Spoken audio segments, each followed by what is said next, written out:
जय श्री राम। और भाई दोस्तों, मित्रों, शिष्यों, क्या हाल चाल है।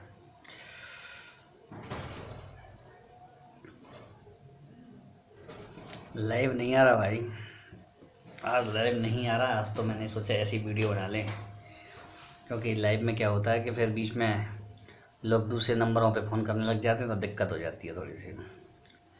लाइव तो तभी आया करूँगा जब ज़्यादा इमरजेंसी चीज़ बतानी होगी तो। कुछ लोग ऐसी थिंकिंग रखते हैं, मैंने देखा है, और आए दिन ये होता है मेरे साथ। तो वह कहते हैं कि पंडित जी बहुत परेशानी में हो, मन करता मर जाऊं।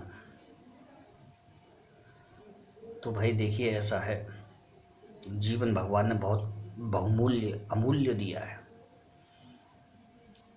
लाइफ इज़ प्रेशियस, इसको इस तरह मत गवाइए। कुछ बड़े काम करके जाइए। दुनिया में आए हैं तो कुछ ऐसा कोई रुतबा बना के जाइए, कोई लक्ष्य बना के जाइए। जीवन में कुछ आपको याद करें लोग जाने के बाद कि कोई था। शरीर मर जाते हैं, पर आत्मा जीवित रहती है, उसके बोल जीवित रहती है, उसके कर्म जीवित रहते हैं। कुछ ऐसा करके जाइए संसार में कि जहाँ भी आपको याद किया जाए तो आपके नाम के संग कहा जाए कि उसने ऐसा किया था।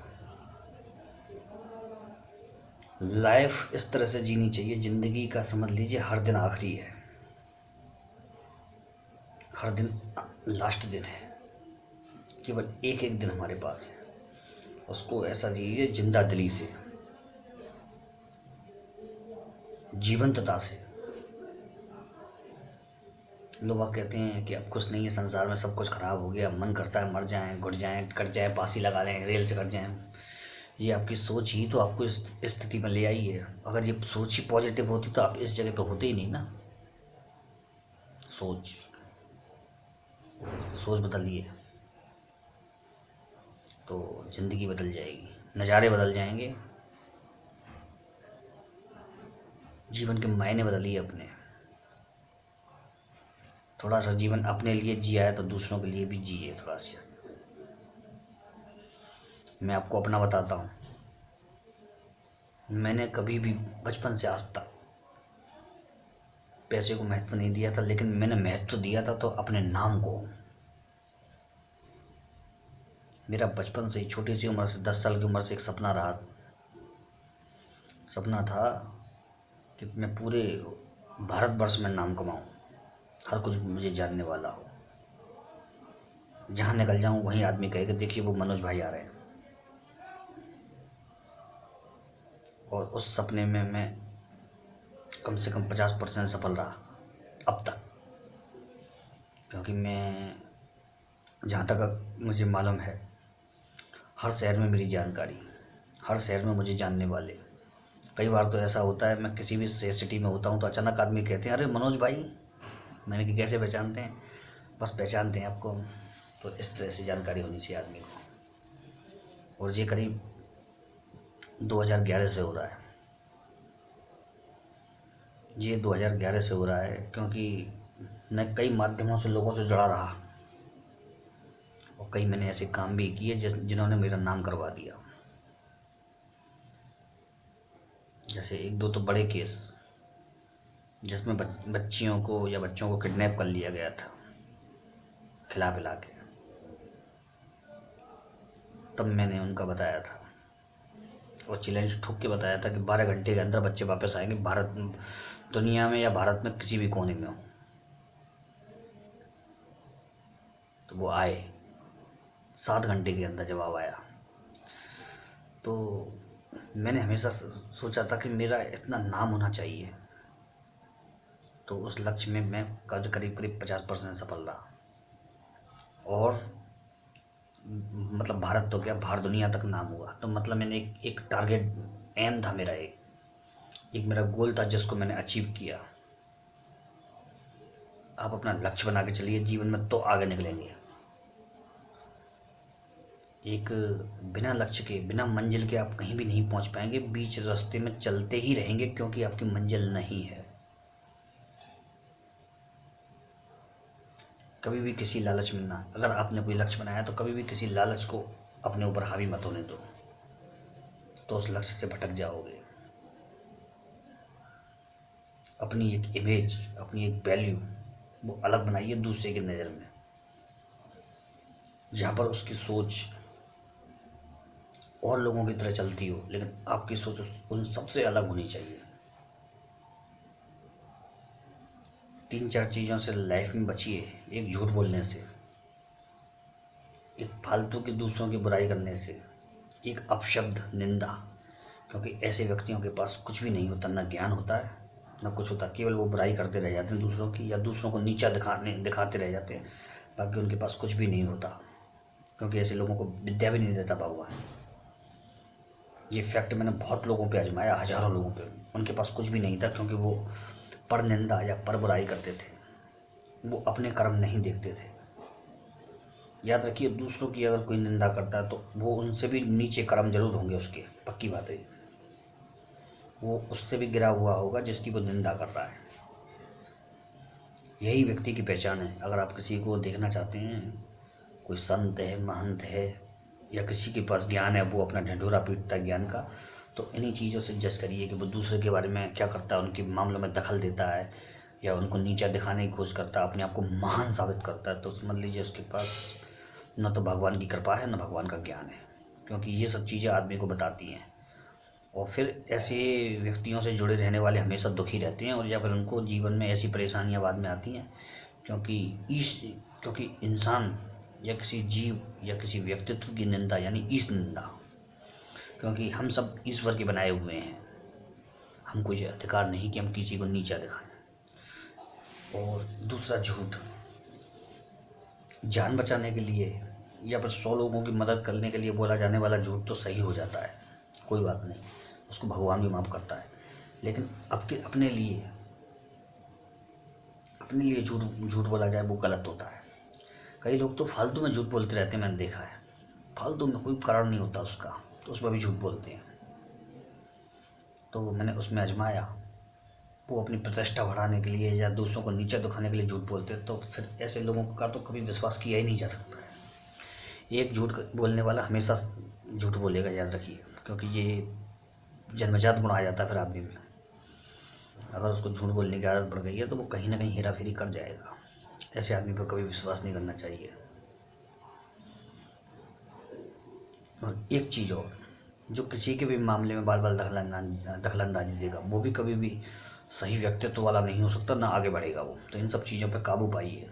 अपशब्द, किसी के प्रति अपने मन में गलत भावना रखना और उसके बारे में अपशब्द बोलना। किसी के पास शक्ति होगी तो वो कभी भी किसी और को आगे नहीं मतलब किसी और को अपनी ढाल नहीं बनाएगा, खुद आगे आएगा। कई लोगों ने मुझसे पूछा है कि गुरु प्रणव क्या है, ओंकार प्रणव क्या है। तो मैं आपको एक छोटा सा उदाहरण दे रहा हूँ ओंकार प्रणव का। सब मंत्रों का सार है ओंकार प्रणव। मंत्र शरीर है तो आत्मा ओंकार है, यानी कि ओम। चेतन और अवचेतन अवस्था में जो सुसुप्त अवचेतन अवस्था है ओंकार। मंत्र में संजीवनी लगा करके प्राण फूकने का काम करता है ओंकार, यानी ओम। अ से अकार, उ से ओंकार, मा से मकार, ओम। ये तथ्य है। इन चीज़ों को समझना पड़ेगा आपको। अगर आप तंत्र विद्या में उतर गए तो छोटी छोटी नॉलेज तो आपको रखनी ही पड़ेगी, छोटी छोटी जानकारी आपको रखनी पड़ेगी, नहीं तो तंत्र में जाने का कोई फायदा नहीं है। गुरु से हमेशा आदमी को यही फायदा होता है। अगर आपका गुरु ये नहीं समझा पा रहा आपको, तो उसकी पदवी गुरु की हो ही नहीं सकती है, तो उसकी पदवी गुरु की हो ही नहीं सकती, या फिर वो आपको बताना नहीं चाहता। ओंकार का मतलब होता है ओम, ब्रह्मा विष्णु और महेश। ओंकार का मतलब ब्रह्मा विष्णु महेश।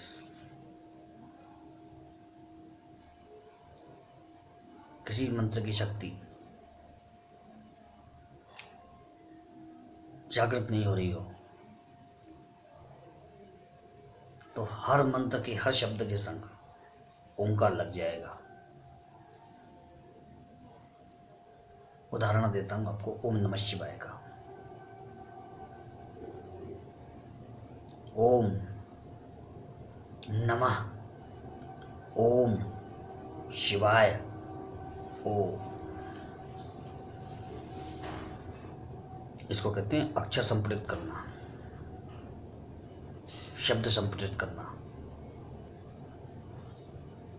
तंत्र एक गूढ़ पहेली की तरह है, जितना आप उसको सुलझाओगे उतने प्रश्न खड़े हो जाएंगे। आप एक प्रश्न हल करोगे, 2 प्रश्न आ जाएंगे, 2 प्रश्न हल करोगे, 4 प्रश्न आ जाएंगे, 4 प्रश्न हल करोगे, 8 प्रश्न आ जाएंगे, 8 प्रश्न हल करोगे, 16 प्रश्न आ जाएंगे। इस तरह चलता है। क्यों लोग वैसी शक्तियों को, बताने वाली शक्तियों को क्यों सिद्ध करते हैं या फिर उनकी क्यों सहायता लेते हैं? इसीलिए क्योंकि अनसुलझी पहेली है, इसमें से पहेलियों से भी पहेलियाँ निकल के चली आती हैं। जो ये दावा ठोके कि मैं पूर्ण विद्वान हूँ, उसको शायद ज्ञान का क ख भी नहीं मालूम होगा, क ख भी नहीं मालूम होगा।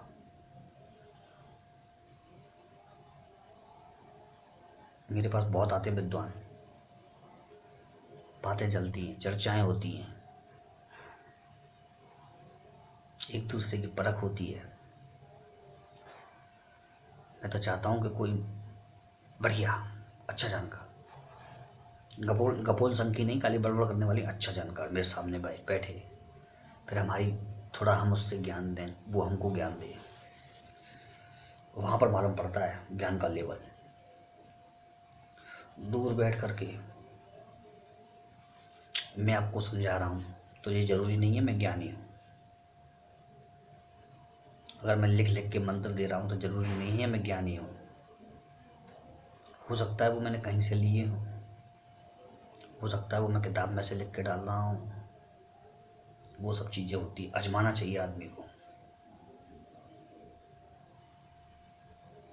शक्ति जागृत करनी है तो दत्तात्रेय के मंत्र पकड़ो। अगर तीनों शक्तियां एक साथ जागृत करनी है, ब्रह्मा विष्णु महेश और माँ, तो दत्तात्रेय का मंत्र पकड़ो। दत्तात्रेय के बड़े मंत्र है जबरदस्त। ओम द्राम द्रीम द्रौम दत्तात्रेयाय नमः। ओम द्राम दत्तात्रेयाय नमः। ओम ह्रीम दत्त भगवान नमः। ओम नमो दत्त देवाय। एक बड़ा माला मंत्र भी है, उसको कर सकते हो, उसको कर सकते हो। उसका विधान 16 मंत्र, कम से कम 16, 27, 16, 27, 51, 54, 45, 90, ये विधान है उसका। करिए आप। माला मंत्र भी जबरदस्त है।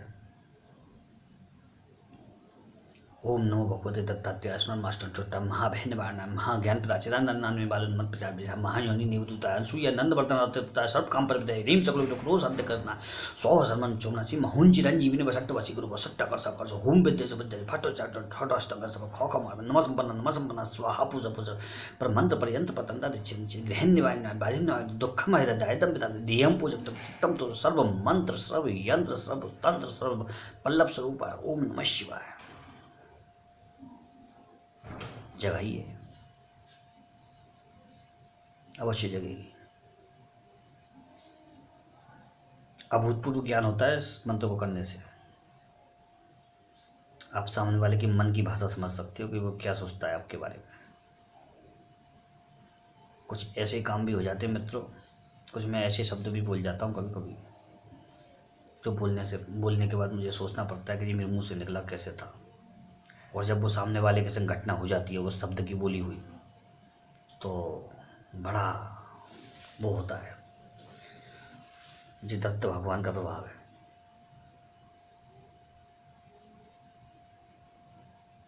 बड़े मंत्र करिए शक्ति के लिए, शक्ति प्राप्ति के लिए या बड़ी ताकत के लिए शक्ति की उपासना कीजिए। माता का शक्ति मंत्र लीजिए। ओम सृष्टि स्थिति विनाशानां शक्ति भूते सनाते गुणास्य गुणमय नारायणी नमस्तुते। इस वाले मंत्र सृष्टि स्थिति विनाशानां शक्ति भूते सनातनी गुणास्य गुणमय नारायणी नमस्तुते। इस मंत्र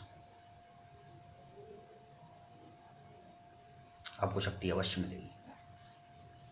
मंत्र का विधान बता दूं, मंत्र का कम से कम विधान है 21 माला रोज, 21 दिन तक। कठिन विधान है लेकिन ताकत महसूस होगी इसकी, साक्षात प्रत्यक्ष। करिए, करके देखने से ही कुछ मिलेगा, केवल बातें बनाने से नहीं मिलेगा। मेरे पास आओगे तो ये तो मेरी शर्त रहेगी, मेहनत तो करनी पड़ेगी। मैं कभी भी किसी को दान में कुछ देने का अधिकारी नहीं रखता हूँ अपने आप को। परेशान है तो बात अलग है, भयंकर कष्ट मिल रहा है, मृत्यु तुल्य तो बात अलग है। लेकिन अगर आपके शरीर में दम है, कुछ करना चाहते हो, कुछ पाना चाहते हो, तो मेहनत तो करनी पड़ेगी। 1 मिनट की, 1 घंटे की, 1 दिन की इन टोटकों में कुछ नहीं रखा है। उपाय होते हैं लेकिन वो भी विशेष और मुहूर्त के उपाय होते हैं। ये छोटे उपायों में चमत्कार वही दिखा सकता है जिसके पास खुद शक्ति हो, और शक्ति भी ऐसी जो खत्म नहीं होती हो। आपको मालूम है जब किसी की शक्ति बिगड़ जाती है तो क्या लक्षण है उसका? नहीं मालूम होगा। उस व्यक्ति का दिमाग गर्म रहेगा, चिड़चिड़ाहट रहेगी, हर किसी की निंदा करेगा, बुराई करेगा, मुंह पर गालियां लगी रहेंगी, किसी न किसी नशे का आदी हो जाएगा। ये शक्ति बिगड़ने के लक्षण होते हैं। अगर कोई शक्ति बड़ी बिगड़ जाती है तो उसका अपने, सबसे पहले जो उसके अंदर आती है कमजोरी, उसका अपने मन से काबू हट जाता है। शक्ति बिगड़ने का लक्षण है। एक चीज़ और बताऊं मैं, मुझसे मैंने हजारों लोगों को अब तक मंत्र का वो दिया है प्रयोग। हजारों में से सैकड़ों से भी ज़्यादा, शायद आधे लोगों ने ये बताया कि महाराज जब से हमने मंत्र उठाया है, ये अनुभव तो आप मेरी कमेंट में देख सकते हो या लाइव आता हूँ तब देख सकते हो। वो बताते हैं कि हमको उसी दिन से कुछ न कुछ दिखने लग गया। ये क्यों है मालूम है आपको? ये यूँ है कि छोटी कोई ना कोई शक्ति आपसे उसी समय से जुड़ जाती है। वो जो प्रत्यक्ष में मेरे सामने आकर के मुझसे दीक्षा लेकर के जाते हैं, तो उनके संग तो फिर 39 गुरु और 40वां मैं, उनकी शक्तियाँ तो उनके संग अपने आप जुड़ेंगी। उस दिन जब मैंने राई का प्रयोग बताया था और उर्द का बताया था, तो उसके बाद से आज तक फोन आ रहे हैं उस बात के कि गुरु क्या किया था उस दिन आपने, कि किसी के तो हाथ जाम हो गए थे, किसी की राई घूमने लग गई थी हाथों पे। कई लोगों ने तो वीडियो भी भेजी है मेरे पास, फोटो भेजे, तो उनको देखकर मुझे भी आश्चर्य हुआ कि नहीं ऐसा कैसे हो सकता है। ये सब चीज़ें होती है मित्रों। आपकी ताकत अगर बड़ी है या सात्विक है तो महसूस होनी चाहिए। वो तब महसूस होती है जब उसका अनुसंधान करना आता हो आपको। अनुसंधान मतलब समझ, संधान का मतलब उसको चढ़ाना, तर्कस पे तीर को खींच के, ताकत को उसको देखना, यहाँ लक्ष्य पे तीर लग गया हमारा, वो संधान कहता है। किसी भी ताकत का या किसी भी शक्ति का संधान करना आता हो अनुसंधान करने के बाद उसको रोकना आता हो, तब ये शक्तियाँ चलती हैं।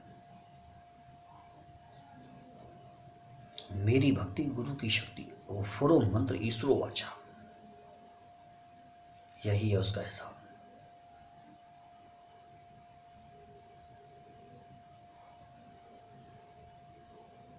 आपको शक्ति का पूरा विधान, वो शक्ति जगा के उसको चलाने के पूरे तरीके बताऊंगा मैं, जो ग्रुप खोल रहा हूँ उसमें, और आपको ही मालूम पड़ेगा रियल फैक्ट विद्या क्या है। क्योंकि